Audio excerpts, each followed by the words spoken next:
आग लगने से सच नहीं जलता। कभी कभी राख में दबी तिजोरी ही सबसे बड़ी गवाही बन जाती है। और जब उस तिजोरी से न्याय निकलता है तो लोकतंत्र कांप उठता है। राख में दबा न्याय। आखिरकार सच सामने आ ही गया। आग में जो नकदी मिली थी उसका पूरा संबंध जस्टिस यशवंत वर्मा से ही था। वो कोई राजनीतिक पार्टी का दफ्तर नहीं था, ना ही कोई भ्रष्ट मंत्रालय का तहखाना। वो था एक सुप्रसिद्ध हाई कोर्ट जज का सरकारी निवास, दिल्ली का तुगलक क्रेसेंट। जहां न्याय रहता है, अब वहां से जली हुई करेंसी की बदबू आ रही थी। मार्च 2025 की होली की वो रात, जब बाकी देश रंगों में रंगा था, वहां पर न्याय का कमरा जल रहा था। वो रात जब होली नहीं, हवस जल रही थी। आग लगी तो सबसे पहले बुलाया गया दिल्ली फायर ब्रिगेड को। पर जब दमकल के जवानों ने आग बुझाई तो उन्हें वहां राख के ढेर नहीं, 500 और 2000 के अधजले नोटों की गंध मिली। स्टोर रूम में पड़ी थी वो नकदी, जिसे अब तक कोई भी अपना नहीं मान रहा था। पहले तो कहा गया हो सकता है चपरासी ने रख दी हो, फिर कहा गया पुराने कबाड़ में पड़ा हुआ कुछ होगा, और अंत में जज साहब खुद बोले, मेरे या मेरे परिवार का इससे कोई लेना देना नहीं है। लेकिन लोकतंत्र में सच कब तक छुप सकता है? जब राख ने गवाही दी, सुप्रीम कोर्ट ने 3 सदस्यीय जांच समिति बनाई। 3 हाई कोर्ट के सीनियर जजों ने 50 गवाहों से पूछताछ की। सीसीटीवी फुटेज देखे गए, स्टाफ से सवाल किए गए, सुरक्षा एजेंसियों से ब्यौरा मांगा गया, और तब सामने आया नकदी वाकई उसी स्टोर रूम में थी, और वो कमरा जस्टिस वर्मा की डायरेक्ट देखरेख में था। अब सवाल उठता है, क्या कोई अनजान व्यक्ति एक हाईकोर्ट जज के सरकारी निवास में बैग भरकर करोड़ों रुपए रख सकता है, बिना पूछे, बिना बताए? अगर ऐसा है तो देश की न्यायिक सुरक्षा व्यवस्था को चौराहे पर खड़ा कर दिया जाए। अब कौन जवाब देगा? किसी मंत्री पर आरोप लगे तो सीबीआई पीछे पड़ जाती है, किसी अफसर पर शक हो तो ईडी नोटिस भेज देती है। लेकिन यहाँ मामला था एक न्यायाधीश का।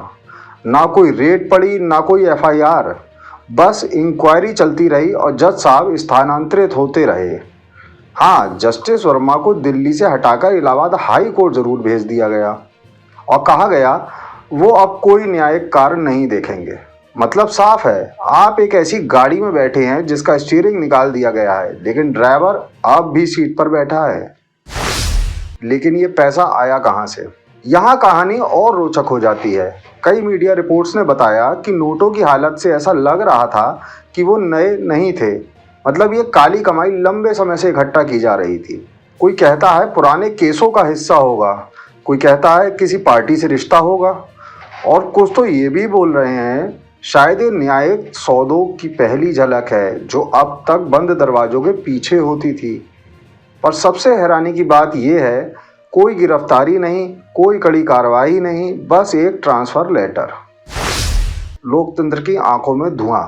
जिस देश में एक आम आदमी अगर बैंक में 10 लाख जमा कर दे तो आईटी डिपार्टमेंट घर पहुंच जाता है, वहीं एक जज के घर से सैकड़ों बंडल जले हुए नोट मिलते हैं, और जवाब में कहा जाता है हम देख रहे हैं। देख कौन रहा है? सुप्रीम कोर्ट या सरकार, या वो अदृश्य न्याय जो आम जनता के लिए नहीं, सिर्फ पद धारकों के लिए होता है? आखिरकार ये साबित हो गया कि जो पैसा जला वो जुड़ा उसी व्यक्ति से था जो न्याय की कुर्सी पर बैठा था। असली सवाल, इस पूरे प्रकरण में 3 सबसे बड़े सवाल हैं। अगर पैसा जज वर्मा का था तो इतनी देर तक जांच क्यों घसीटी गई? अगर वो पैसा उनका नहीं था तो फिर उनके सरकारी घर में कैसे पहुंचा? और अगर ये साबित हो गया कि पैसा उनका ही था तो फिर कोई गिरफ्तारी क्यों नहीं हुई? लोकतंत्र में कानून सबके लिए बराबर होना चाहिए, पर यहाँ लगता है कि जिनके सिर पर टोपी होती है उनके लिए अदालतें भी नतमस्तक होती हैं। जनता की अदालत। अब जनता पूछ रही है, क्या जजों के ऊपर भी लोकपाल या सीबीआई जैसी संस्था होनी चाहिए? क्या सुप्रीम कोर्ट को खुद अपने जजों की जांच स्वतंत्र एजेंसी से करवानी चाहिए? क्या न्यायपालिका में भी संपत्ति की समय समय पर सार्वजनिक घोषणा अनिवार्य होनी चाहिए? क्योंकि जब जज ही सवालों के घेरे में आ जाएं, तो फिर जनता किसके पास न्याय मांगने जाएगी? राख अभी ठंडी नहीं हुई है। जांच खत्म नहीं हुई है, लेकिन ये तय है कि सच अब जली हुई तिजोरी से निकल चुका है। जिस सिस्टम पर हम आंख मूंद कर भरोसा करते हैं, वो खुद अब अंधा दिख रहा है। कोई पूछे, जस्टिस वर्मा का नाम किस जुर्म की सूची में आएगा, तो शायद जवाब होगा, कुर्सी बचा ली, इज्जत नहीं। व्यंग की धार। जब एक जज के घर से करोड़ों रुपए मिले और जवाब सिर्फ ट्रांसफर हो, तो समझिए देश में कानून नहीं, कोलैबोरेटिव साइलेंस चल रहा है। अब तो लगता है इंसाफ भी रिश्वत लेकर डेट दे रहा है। जलती हुई नकदी, राख में दबा न्याय और चुप्पी की चादर ओढ़े लोकतंत्र। यह कहानी किसी किताब की नहीं, आज के भारत की हकीकत है। दोस्तों नमस्कार, मैं हूं विनीता यादव और आप देख रहे न्यूज नशा आदत हर खबर की। बड़ी गजब बात है कि न्याय के मंदिर में घोटाला हो जाता है। आखिरकार यशवंत वर्मा के इस केस की पूरी सच्चाई क्या है? अचानक से लुटियन जोन के एक घर में धुआं दिखने लगता है, अंदर एक आग जलने लगती है और वो जो आग जल रही है वो सिर्फ सामान नहीं जला रही, वो करोड़ों के नोट जला रही थी। करोड़ों के नोट जैसे जल रहे थे, उसे बुझाने के लिए वहां पर फायर ब्रिगेड पहुंचती है। फायर ब्रिगेड उस पानी से आग को बुझा देती है, लेकिन एक ऐसी आग धधकते हुए उसके बाद निकली कि अब उपराष्ट्रपति मल्लिकार्जुन खड़गे, जेपी नड्डा ये बैठकर बताएंगे चर्चा करके कि भाई आखिरकार क्या किया जाएगा, क्योंकि अब इस जज के न्याय पर कोई भरोसा नहीं करना चाहता है। सच क्या है, क्या नहीं है, अभी ये बात कहीं कोसों दूर है। अभी तो जो दिख रहा है उस पर चर्चा हो रही है, और जो चर्चा हो रही है उसी के आधार पर इस वक्त जज यशवंत वर्मा की पूरी तस्वीर बनाई जा रही है। धुआं हट चुका है उस कमरे से, लेकिन धुआं अभी उस बात से नहीं हटा जो उन नोटों में जो आग लगी थी, वो नोट कहां से आए थे। अब उस आग को शांत करना मुश्किल हो रहा है लुटीन जोन में लोगों के लिए। दिल्ली के पॉश इलाके में ये हुआ। अभी बहुत सारे ऐसे लोग हैं जो उसी इलाके में रहते हैं, जो इस आग के लगने के बाद लगातार चर्चा कर रहे हैं।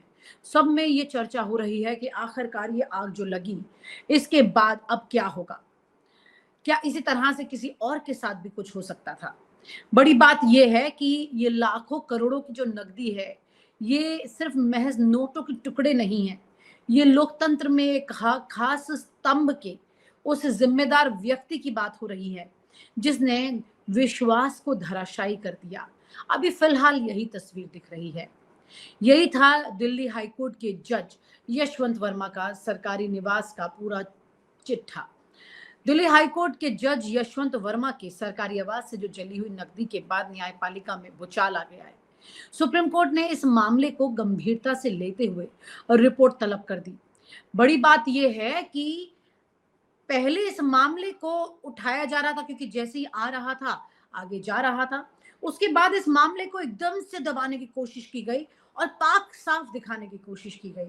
ये कह दिया गया बकायदा कि भाई सुप्रीम कोर्ट की तरफ से कि ये मामला जो है इनका इलाहाबाद हाई कोर्ट में इनको ट्रांसफर करने का, इसका इस आग के लेने देने से कुछ भी नहीं है। ये वरिष्ठ जज हैं, ये 9वें पायदान पर आते हैं, ये कॉलेजियम का हिस्सा है। लेकिन ये जो सफाई थी, ये खुद सुप्रीम कोर्ट को अपने गले नहीं उतरी कि 24 घंटे में फिर से एक तस्वीर सामने आ गई। अब की बार सुप्रीम कोर्ट पूरे एक पावर के साथ आया और तस्वीर साफ कर गया। तस्वीर क्या थी यहाँ पर? जले हुए नोटों का वो वीडियो जो अभी तक चर्चा बनी हुई थी कि भाई वो वीडियो किसने देखा है, वो वीडियो कहाँ है, वो नोट की कोई फोटो आई है क्या।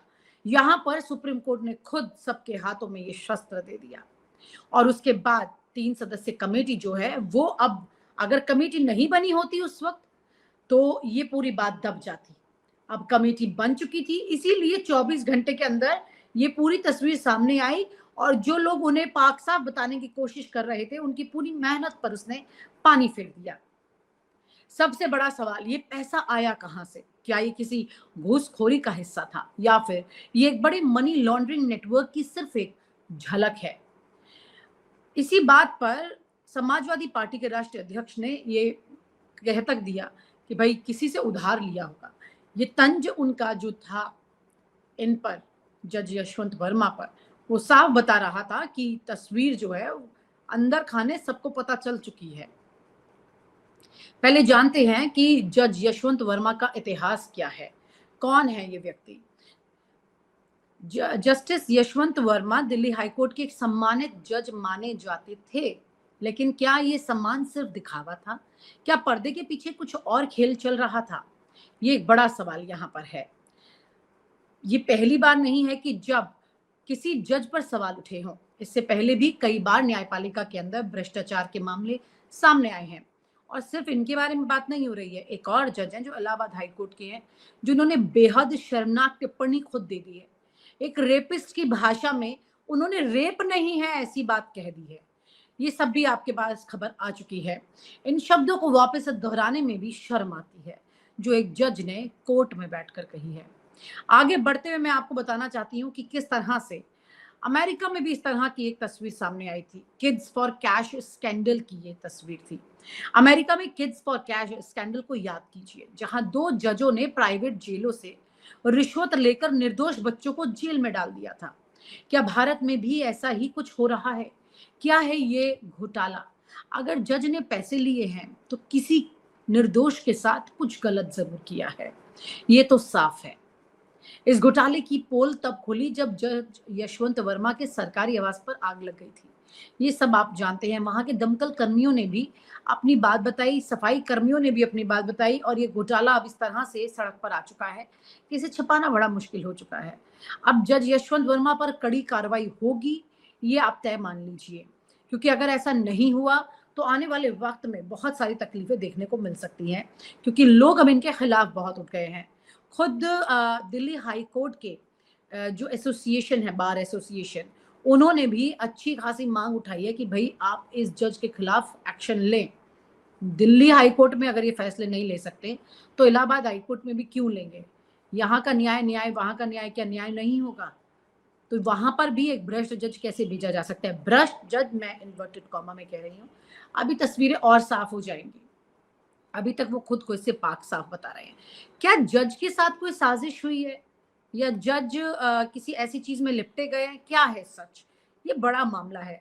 इस मामले की गंभीरता को देखते हुए सुप्रीम कोर्ट ने तुरंत दिल्ली हाई कोर्ट से रिपोर्ट तलब की है, और जस्टिस वर्मा से सभी केस वापस ले लिए गए हैं। अब 3 जजों की एक कमेटी बनाई गई है जो इस मामले की जांच करेगी।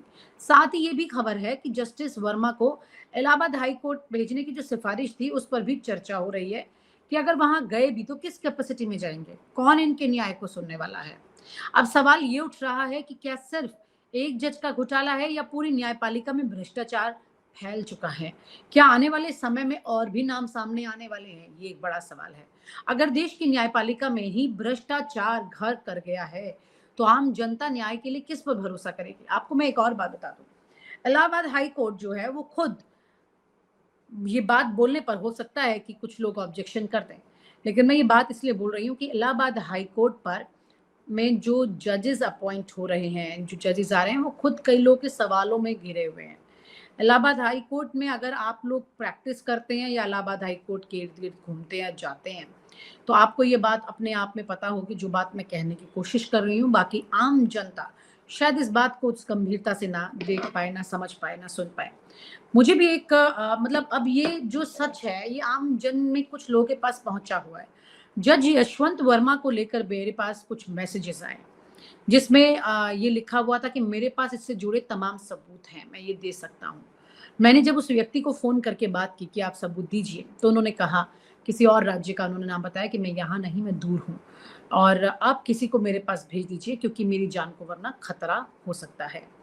हालाँकि मैं खुद एक बहुत लंबा वक़्त खोजी पत्रकारिता कर चुकी हूँ, और ये जिस तरह से व्यक्ति बार-बार मैसेजेस कर रहा है, तो ये तस्वीर ये बता रही है, क्योंकि अब अलग-अलग कोनों से ये आवाज़ आ रही है कि यशवंत वर्मा जो हैं वो पाक-साफ़ नहीं हैं, ऐसी बात है। तो ज़ाहिर है इससे धीरे-धीरे करके वक़्त के साथ में बहुत जल्दबाज़ी नहीं करनी चाहिए। ये तस्वीर तो साफ़ हो जाएगी सबूतों के साथ, तस्वीर बिल्कुल साफ़ हो जाएगी कि भई कि कैसे अ, यशवंत वर्मा जो हैं वो पाक-साफ़ हैं या नहीं। बड़ी बात ये है कि जज पर जजेस बैठे हैं अब, जो उनका न्याय करेंगे। आम जनता के लिए नहीं, अब एक जज का न्यायपालिका में जजों के अधीन है। आखिरकार सवाल यही है कि क्या भारत की न्यायपालिका में सुधार की जरूरत है या फिर हमें हर दिन ऐसे घोटालों के साथ जीने की आदत डाल लेनी चाहिए। ये बहुत गंभीर विषय है, क्योंकि न्यायपालिका में इस वक्त अगर आप जाएं, देखें, समझें, मैं फिर कह रही हूँ जो लोग इस सिस्टम से जुड़े हुए हैं, मैं खुल के बहुत ज्यादा नहीं बोल सकती हूँ उस पर, लेकिन आपको ये बता रही हूँ कि बहुत सारे लोग ऐसे हैं जो ये जानते हैं कि न्यायपालिका किस तरह से भ्रष्टाचार के साथ लिप्त हो चुकी है। इसका जिक्र कई बार अक्सर विपक्ष की तरफ से भी, अक्सर विपक्ष कई बार खोलता है पोल, ऐसा भी होता है, कई बार खुद यहाँ के ही लोग पोल खोल देते हैं, ऐसा भी होता है। बड़ी बात यह है कि अगर इस जज के यहाँ पर 15 करोड़ का कैश इस तरह से मिलता है तो ना जाने और भी कितने ऐसे लोग हैं जो इसी लकीर पर चल रहे हैं। आज की तारीख में बहुत मुश्किल हो चुका है उन लोगों को ढूंढ पाना जिनकी जरूरत आज हमें है। आइए मैं आपको इस देश के कुछ उन ईमानदार जजों की बात बताती हूँ, उनके नाम बताती हूँ, जो कि एक बड़ी मिसाल बनकर इस देश के इतिहास में हमारे लिए हमेशा रहेंगे। न्यायमूर्ति HR खन्ना, जो कि ईमानदारी और साहस की मिसाल रहे हैं। आप सब जानते हैं कि इस वक्त मौजूदा CJI संजीव खन्ना के चाचा रहे हैं। ये कहानी 1975 के आपातकाल की थी, जब सरकार का विरोध करने वालों को जेल में डाल दिया था, प्रेस पर सेंसरशिप लगा दी गई थी और न्यायपालिका पर भी दबाव डाला गया था कि वो सरकार के पक्ष में फैसला दे। उस वक्त एक ऐतिहासिक मामला सामने आया था ADM जबलपुर बनाम शिवकांत शुक्ला का 1976। ये मामला इस सवाल पर था कि क्या सरकार नागरिकों के मौलिक अधिकारों को निलंबित कर सकती है और क्या अदालतें इसमें हस्तक्षेप कर सकती हैं। सुप्रीम कोर्ट के 5 जजों की बेंच ने इस पर फैसला सुनाया था। 4 जजों ने सरकार के पक्ष में फैसला सुनाया, लेकिन एक अकेले न्यायमूर्ति HR खन्ना ने सरकार के खिलाफ ऐतिहासिक असहमति दी थी। उन्होंने लिखा था कि संविधान नागरिकों के मौलिक अधिकारों की रक्षा के लिए बना है, ना कि उन्हें खत्म करने के लिए। यदि कोई सरकार नागरिकों की स्वतंत्रता छीनने लगे और न्यायपालिका मौन रहे तो लोकतंत्र का अंत हो जाएगा। इस फैसले के बाद इंदिरा गांधी सरकार ने उन्हें मुख्य न्यायाधीश बनने से रोक दिया, जबकि वरिष्ठता के आधार पर यह उनका हक था। उन्होंने इसी विरोध में फिर इस्तीफा दे दिया था। इसके अलावा बात करते हैं जस्टिस VR कृष्ण अय्यर की। भारतीय न्यायपालिका के सबसे प्रगतिशील और जनहितकारी जजों में से एक रहे। गरीबों और कमजोर वर्गों के अधिकारों की रक्षा के लिए ऐतिहासिक फैसले उन्होंने दिए। उनके द्वारा दिया गया फैसला जमानत नियम है, जेल अपवाद, आज भी कानून की दुनिया में एक महत्वपूर्ण विचार है। जस्टिस JS वर्मा, विशाखा बनाम राजस्थान राज्य केस में महिलाओं के कार्यस्थल पर यौन उत्पीड़न से बचाव के लिए दिशा निर्देश इन्होंने दिए थे। 2012 में निर्भया कांड के बाद उन्होंने महिलाओं की सुरक्षा को लेकर कड़े कानूनों की सिफारिश की थी।